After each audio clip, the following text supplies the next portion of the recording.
The musket ball whistled past Major George Washington's ear, embedding itself in the bark of an ancient oak tree with a sickening thud. The 22-year-old Virginian ducked instinctively, his heart hammering against his ribs as he pressed himself against the rough trunk around him. The pristine wilderness of the Ohio River Valley had erupted into chaos. French soldiers in their distinctive white uniforms moved like ghosts through the dense forest, their war cries mixing with the sharp crack of gunfire and the screams of wounded men. It was May 28, 1754, and what would later be called the opening shots of the French and Indian War had just been fired at a place that would become known as the Battle of Jumonville Glen. Washington had been sent by Virginia's Lieutenant Governor Robert Dinwiddie to deliver a message to the French demanding they evacuate the Ohio Valley, but diplomacy had quickly given way to bloodshed.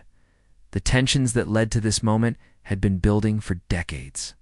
The vast Ohio River Valley, stretching from the Appalachian Mountains to the Mississippi River, represented more than just land. It was the key to controlling the lucrative fur trade that had made fortunes for both French and British colonists. The French, established in their settlements along the St. Lawrence River and the Great Lakes, viewed the valley as their natural pathway to connect their northern territories with Louisiana. The British colonists, hemmed in by the mountains along the Atlantic coast, saw the same territory as their manifest destiny, the natural expansion of their growing population and commercial interests. According to historical accounts documented in Francis Parkman's comprehensive work Montcalm and Wolfe, the economic stakes were enormous. The fur trade alone was worth hundreds of thousands of pounds annually, and control of the major river systems meant control of commerce throughout the continent. The French had established a network of trading posts and forts, creating alliances with Native American tribes who had grown wealthy from the trade in beaver pelts and other furs. Washington's mission had begun weeks earlier when he led a small force of Virginia militia and allied Native Americans into the disputed territory. The young major had been tasked with confronting Captain Joseph Callan de Jumonville, who commanded a French reconnaissance party of 35 men. What exactly happened in that dawn attack would be debated by historians for centuries, but the immediate result was clear. Jumonville lay dead, along with 9 of his men, and the survivors were taken prisoner, the French accused Washington of assassinating a diplomatic envoy during a peace mission. The British claimed they had been attacked first and were defending themselves. In the fog of war in the dense forests of the frontier, the truth became as murky as the morning mist that had shrouded the battlefield. But regardless of who fired first, the die had been cast as Washington crouched behind the oak tree, watching his men engage the French reinforcements, who had arrived to avenge their fallen comrades. He could not have imagined that this skirmish would spark a global conflict. The French and Indian War would rage for 9 years, drawing in European powers and reshaping the political landscape of North America forever. The immediate cause was simple. 2 expanding empires had collided in the wilderness, and neither was willing to back down. The sound of approaching footsteps through the underbrush brought Washington back to the present danger. The battle for the Ohio Valley had begun, and with it, a struggle that would determine the fate of 2 continents. The wooden palisades of Fort Necessity creaked ominously in the summer wind as Washington surveyed the hastily constructed defenses. It had been barely a month since the clash at Jumonville Glen, and the young Virginian major now found himself commanding a force of 400 colonial militia in what he grimly suspected would be his last stand. The circular fort, built in a meadow surrounded by hills, was hardly the stuff of military genius. But it was all they had managed to construct in the brief time since their retreat from the deeper wilderness. The irony was not lost on Washington that he had named this place Fort Necessity. Necessity had indeed driven them here. The necessity of finding defensible ground after stirring up a hornet's nest of French retaliation.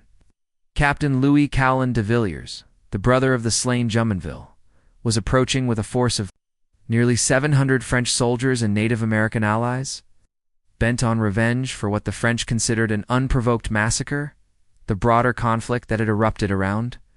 Washington's small force was rooted in fundamental disagreements about the future of North America. The French had established their claim to the Ohio Valley through exploration and alliance building with native tribes, particularly the Shawnee and Delaware peoples who had grown to depend on French trade goods and military support. Colonists, driven by land hunger and commercial ambition, viewed the same territory as essential for their expansion. Westward, colonial demographics told the story of this inevitable collision. The British colonies along the Atlantic seaboard housed over 1 million settlers by 1754, a population that was doubling every generation. The French settlements in New France, by contrast, numbered fewer than 70,000. Souls scattered across a vast territory from Quebec to Louisiana. The French strategy relied on maintaining their hold through a network of forts, trading posts, and native alliances rather than mass settlement. On July 3, 1754, the rains began to fall as Villiers' force surrounded Fort Necessity. The French commander had brought with him not just regular troops, but also warriors from several tribes who had been allied with France for generations. The Native Americans had their own reasons for opposing British expansion they had witnessed. The British colonists' tendency to clear forests for farms and settlements, destroying the hunting grounds that sustained their way of life, as Washington's men huddled behind the waterlogged wooden walls. The reality of their situation became clear. The fort's position in a low meadow meant that rainwater quickly turned the interior into a muddy morass. Worse, the surrounding hills provided perfect cover for enemy marksmen, who could fire down into the fort with devastating effect. The engagement that followed was less a battle than a prolonged execution. The French and their native allies maintained a withering fire throughout the day and into the evening. Washington's men, many of them young farmers and tradesmen who had never seen combat, began to fall one by one. The colonial militia had expected to face European-style warfare, with formal battle lines and recognized rules of engagement. Instead, they found themselves targets in what amounted to a shooting gallery, picked off by invisible enemies who used the forest cover with deadly efficiency. As darkness fell, Washington faced a commander's worst nightmare. His ammunition was running low, his men were demoralized, and the French showed no signs of lifting their siege. More critically, he had received word that additional French reinforcements were approaching from Fort Duquesne, the major French stronghold at the fork of the Ohio River. If those troops arrived, his small force would be completely overwhelmed. It was then that Villiers offered terms. The French commander, perhaps mindful of the diplomatic complications that might arise from massacring a force of British colonials, proposed a negotiated surrender. Washington, with few options remaining, agreed to parley. The terms, written in French and hastily translated by a Dutch interpreter, seemed reasonable enough. The British would withdraw from the Ohio Valley and promise not to return for a year. What Washington did not fully understand was that by signing the document, he had inadvertently confessed to the assassination of Jumonville, providing the French with a propaganda victory that would echo across European courts. The retreat from Fort Necessity marked the end of the first phase of what would become a global war. The morning mist hung heavy over the Monongahela River as General Edward Braddock's massive column prepared for what the British commander confidently expected to be the final assault on Fort Duquesne. It was July 9, 1755. And the British had assembled the largest military force ever seen in North America, over 2,000 regular troops, colonial militia, and support personnel, accompanied by artillery pieces, supply wagons, and all the accoutrements of European warfare transported into the American wilderness. Braddock, a veteran of European campaigns, had arrived in America with supreme confidence in British military superiority and profound contempt for both colonial fighting methods and Native American capabilities. The 60-year-old general had spent months methodically cutting a road through the Pennsylvania wilderness, a logistical feat that demonstrated British determination to project power into the Ohio Valley. His force included companies of the 44th and 48th Regiments of Foot, elite units that had served with distinction in European conflicts. The strategic importance of Fort Duquesne could not be overstated. Located at the confluence of the Allegheny and Monongahela rivers where they formed the Ohio River, it controlled the gateway to the entire Ohio Valley. The French had constructed the fort with typical efficiency, creating a star-shaped bastion that commanded the river approaches and served as the nerve center for their network of alliances with native tribes throughout the region. From Fort Duquesne, French influence radiated outward through dozens of smaller posts and trading stations. The French garrison, commanded by Captain Claude-Pierre Picotti de Contrecoeur, numbered fewer than 500 men, but they had significant advantages. Beyond their defensive position, the fort's commander had cultivated relationships with various Native American tribes, particularly the Delaware, Shawnee, and Mingo peoples, who had grown increasingly alarmed by British expansion into their traditional territories. These tribal warriors brought intimate knowledge of wilderness fighting and mobility that would prove decisive in the coming engagement. As Braddock's column advanced along the narrow road they had carved through the forest, the general dismissed warnings from colonial officers, including Washington, who had been assigned to his staff as a volunteer aide-de-camp. The young Virginian, now promoted to lieutenant colonel, had tried to convince Braddock of the need to adapt European tactics to American conditions. The British commander, however, remained convinced that disciplined volleys and bayonet charges would carry the day against what he termed undisciplined savages. The attack came with stunning suddenness. As the British vanguard forded the Monongahela River, approximately 7 miles from Fort Duquesne, they were struck by a force of fewer than 900 French troops and native warriors led by Captain Daniel Leonard de Beaujeu. The French commander had abandoned the safety of his fort to launch a preemptive strike, gambling that mobility and surprise could overcome the British numerical advantage. The engagement that followed would be remembered as one of the most devastating defeats in British military history.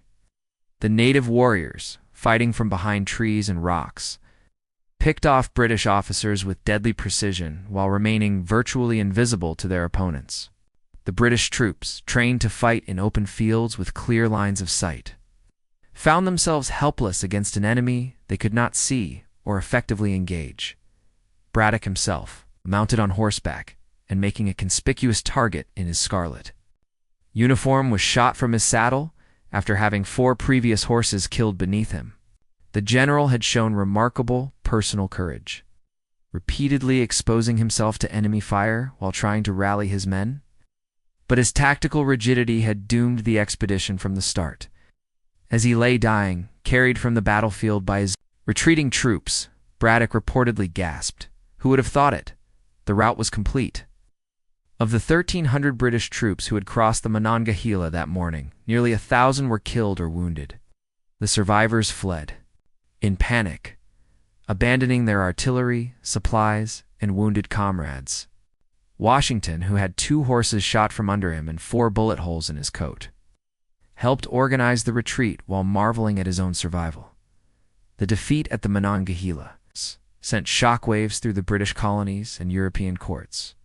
Alike, it demonstrated that European military superiority was not automatic in the American wilderness, and that Native American allies could be decisive factors in frontier warfare. More importantly, it left the entire Pennsylvania and Virginia frontier exposed to French and Native American raids, setting the stage for years of border warfare that would devastate colonial settlements. The crystalline waters of Lake George reflected the autumn colors of 1755, as 2 armies faced each other across one of the most strategic waterways in North America. The 32-mile-long lake, nestled between the Adirondack Mountains, formed a crucial link in the water route between the British colonies and French Canada. Control of this corridor would determine whether the French could maintain their hold on the continent or whether British forces could strike at the heart of New France. Colonel William Johnson, Irish-born fur trader, who had become one of the most influential men in the Mohawk Valley, commanded a force of 3,500 colonial militia and several hundred Mohawk warriors. Johnson's unique position as both a successful businessman and trusted ally of the Iroquois Confederacy made him invaluable to the British cause. His relationship with the Mohawk leader, Hendrick, also known as King Hendrick, had been crucial in securing Native American support for British operations in the region. The French force, led by Baron Jean-Armand d'Escaut, represented the finest military talent that New France could deploy. D'Escaut, a German-born professional soldier in French service, commanded regular troops from the Languedoc and Lorraine regiments.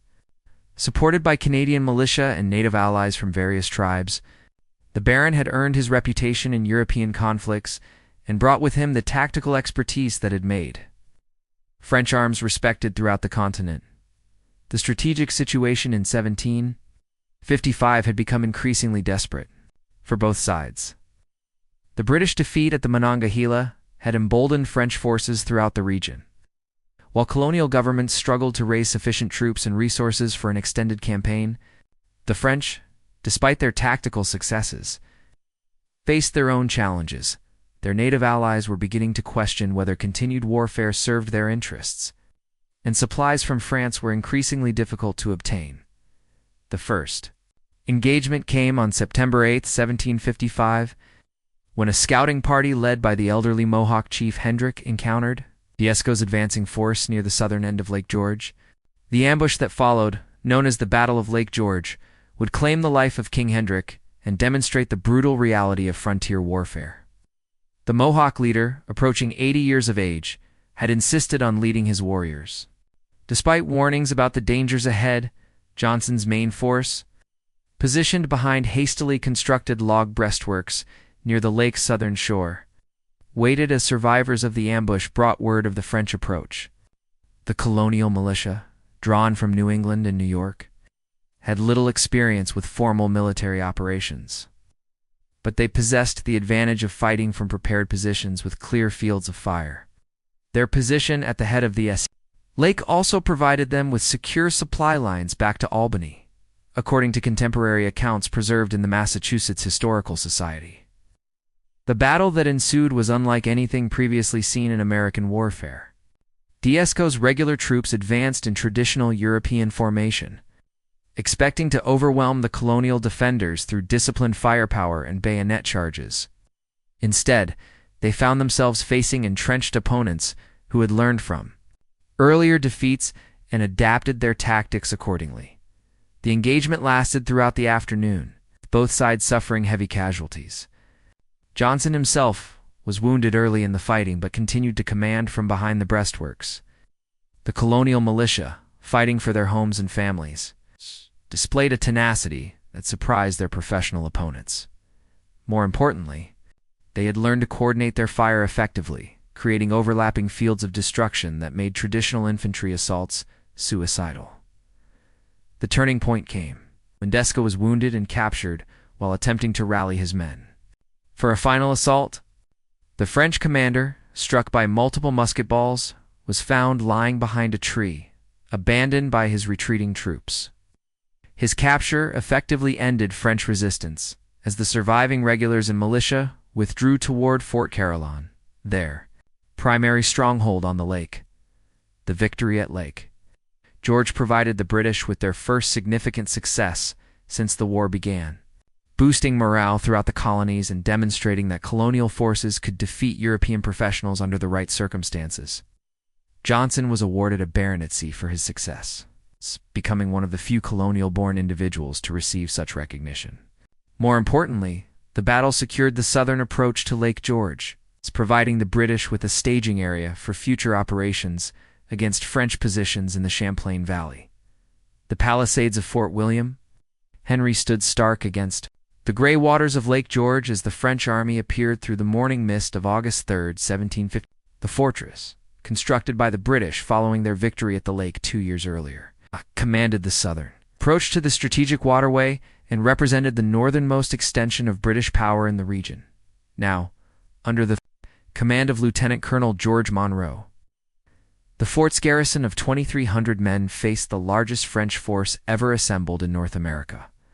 The Marquis de Montcalm, the brilliant French commander who had arrived in New France the previous year, had spent months planning this campaign.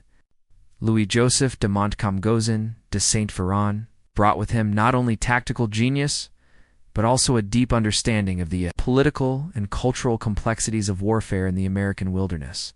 His force of nearly 8,000 men included regular troops from the finest regiments in France, Canadian militia who had grown up in the forests of New France, and hundreds of native warriors from dozens of tribes. The strategic importance of Fort William Henry extended far beyond its immediate military value. The fortress served as the anchor for British defenses in the region and the launching point for any future offensive against French positions on Lake Champlain. Its fall would expose the entire New York frontier to French attack and potentially allow Montcalm to strike at Albany, the crucial hub of British operations in the northern colonies. The siege began with the methodical precision that characterized 18th-century warfare. Montcalm's engineers, trained in the latest European techniques, began the systematic construction of trenches and artillery positions that would bring their guns within effective range of the British fortifications. The French commander had transported heavy artillery pieces up the lake, using a flotilla of bateaux and canoes, a logistical achievement that demonstrated the flexibility of French operations in the wilderness. Inside the fort, Monro faced an increasingly desperate situation. The Scottish officer had sent repeated messages to General Daniel Webb, commanding British forces at Fort Edward, requesting reinforcements and supplies. Webb, however, had convinced himself that any attempt to relieve Fort William Henry would result in the destruction of his own force, leaving the entire region defenseless. The British commander's paralysis would prove fatal to the garrison's chances of survival. The French bombardment began on August 4th, with artillery pieces methodically targeting the fort's walls and interior buildings. The garrison, composed primarily of British regulars and colonial militia, endured the constant pounding while returning fire with their own guns. The psychological pressure of siege warfare, combined with the growing realization that no relief was coming, began to take its toll on the defenders' morale. Montcalm's native allies, drawn from tribes as distant as the Great Lakes and the Mississippi Valley, had their own reasons for participating in the siege. Many had traveled hundreds of miles to join the French campaign, motivated by a combination of traditional alliances, trade relationships, and growing concern about British expansion into their territories. Their presence added an element of uncertainty to the conflict that would prove decisive in the siege's aftermath. By August 7th, the French artillery had breached the fort's walls in several places, making the position untenable. Monro, recognizing that continued resistance would result in the massacre of his entire garrison, requested terms for surrender. Montcalm, demonstrating the courtesy expected between European officers, agreed to allow the British garrison to march out with full military honors and return to British territory under a promise not to fight against. Articles of capitulation, signed on August 9th, 1757, represented a conventional end to a conventional siege. However, the aftermath would become one of the most controversial episodes in American military history. As the British garrison marched out of Fort William Henry, they were attacked by native warriors, who had not been consulted about the surrender terms and who viewed the departing soldiers as legitimate targets. The massacre that followed, limited in scope compared to the exaggerated accounts that would later circulate, demonstrated the fundamental difficulties of conducting European-style warfare in the American wilderness. Montcalm's attempts to protect his defeated opponents were largely successful. But the incident created a propaganda victory for the British that would resonate throughout the conflict. The fall of Fort William Henry marked the high point of French success in the war. But it also revealed the fragility of the alliances that sustained their military effort.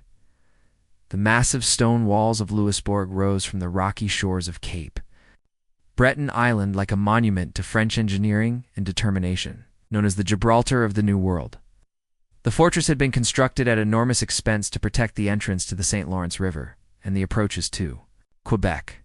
Its star-shaped bastions and sophisticated defensive systems represented the pinnacle of 18th-century military architecture, designed to withstand the heaviest artillery bombardment that any enemy could deliver. By 1758, the fortress had become the symbol of French power in North America and the key to British hopes of breaking the strategic deadlock that had characterized the war's early years. The British government, under the leadership of William Pitt, the Elder, had committed unprecedented resources to the American campaign. Recognizing that the fate of their North American empire hung in the balance, The siege of Louisbourg would be the largest military operation ever undertaken by British forces in the New World. Geoffrey Amherst, the methodical British commander selected to lead the assault, had assembled a force of over 14,000 troops supported by a powerful fleet under Admiral Edward Boscawen. The expeditionary force included some of the finest regiments in the British Army, including the Grenadiers, light infantry, and Highland units that had proven their worth in European conflicts. The logistical challenges of transporting and supplying such a massive force across the Atlantic demonstrated the British commitment to decisive action. The French garrison, commanded by the Chevalier de Drucker, numbered fewer than 4,000 men, but they possessed the advantage of fighting from what many considered the strongest fortress in North America. The walls of Louisbourg, constructed of massive stone blocks quarried from the local bedrock, were designed to absorb the impact of artillery fire while providing platforms for the defenders' own guns. The fortress's position on a rocky peninsula provided natural protection on three sides. With only the landward approach vulnerable to assault, the siege began on June 8, 1758, with British forces landing at Gabarus Bay under fire from French defenders. Brigadier James Wolfe, the young officer who would later gain fame at the Plains of Abraham, led the assault troops in a daring amphibious landing that established British forces on Cape Breton Island. The operation, conducted in heavy surf and under enemy fire, demonstrated the improved coordination between British Army and Navy forces that would characterize their later successes. The reduction of Louisbourg followed the classic patterns of 18th-century siege warfare, with British engineers methodically advancing their trenches toward the fortress walls while artillery batteries pounded the French defenses. The siege required not only military skill, but also enormous logistical support, as thousands of tons of supplies had to be transported across the Atlantic and maintained throughout the extended campaign. The French defense, while determined, was hampered by several critical factors. The fortress's isolation meant that no relief force could be expected from Quebec or Montreal, leaving the garrison to fight alone against overwhelming odds. More critically, the French fleet that had taken refuge in Louisbourg's harbor was gradually destroyed by British artillery fire, eliminating any possibility of naval support or evacuation. The psychological impact of the siege extended far beyond the immediate military situation. News of the British assault reached Quebec and Montreal, creating panic among French officials who recognized that the fall of Louisbourg would expose the St. Lawrence River to British attack. The fortress had been considered impregnable, and its potential loss called into question the entire French defensive strategy in North America. By mid-July, the British artillery had created several breaches in the fortress walls, making the position untenable. French casualties had mounted steadily, and ammunition supplies were running dangerously low. The civilian population within the fortress, including women and children, faced increasing danger from the constant bombardment. On July 26, 1758, Drucour requested terms for surrender. The capitulation of Louisbourg marked a turning point in the French and Indian War, providing the British with their first major victory and opening the path to Quebec. The fortress's fall demonstrated British naval supremacy and the effectiveness of their new strategy of concentrating overwhelming force at decisive points. More importantly, it eliminated the principal French naval base in North America, severely limiting their ability to receive reinforcements and supplies from Europe. The victory at Louisbourg also revealed the changing character of the conflict. The British had learned to adapt European military methods to American conditions while maintaining their technological and logistical advantages. The siege marked the beginning of the final phase of the war, in which British resources and determination would gradually overwhelm French resistance throughout North America. The morning of September 13th, 1759, dawned clear and crisp over the St. Lawrence River as General James Wolfe led his army up the treacherous cliff path to the Plains of Abraham. The 32-year-old British commander, weakened by months of illness and frustration, had gambled everything on a desperate assault that would either capture Quebec or destroy his army in the attempt. Behind him, 4,500 British troops climbed silently through the darkness. Their success dependent on surprise and the slim hope that French defenses would be caught unprepared. The Plains of Abraham, a plateau of farmland outside Quebec's western walls, has been chosen as the battlefield where the fate of New France would be decided. The site, named after Abraham Martin, a 17th-century settler who had farmed. The land provided the level ground necessary for the formal European-style battle that both commanders preferred. For months, the British had been stymied by Quebec's seemingly impregnable position atop the cliffs overlooking the St. Lawrence. But Wolfe's audacious night assault had finally brought them within striking distance of their objective. The Marquis de Montcalm, roused from his quarters by reports of British troops on the plains, rushed to organize a defense of the colonial capital. The French commander, who had won brilliant victories at Fort William Henry and Fort Carillon, faced the ultimate test of his military career. Quebec was not merely another fortress to be defended, it was the heart of French civilization. In North America, the seat of government was a symbol of 2 centuries of French achievement in the New World. The strategic importance of Quebec extended far beyond its military value. The city controlled the narrowest point of the St. Lawrence River, making it impossible for any hostile force to reach Montreal or the interior of New France without first capturing the fortress. More importantly, Quebec served as the administrative and cultural center of French Canada, housing the colonial government, the Catholic Church hierarchy, the merchant networks that sustained the colony's economy. The battle that followed would be remembered as one of the most decisive engagements in North American history.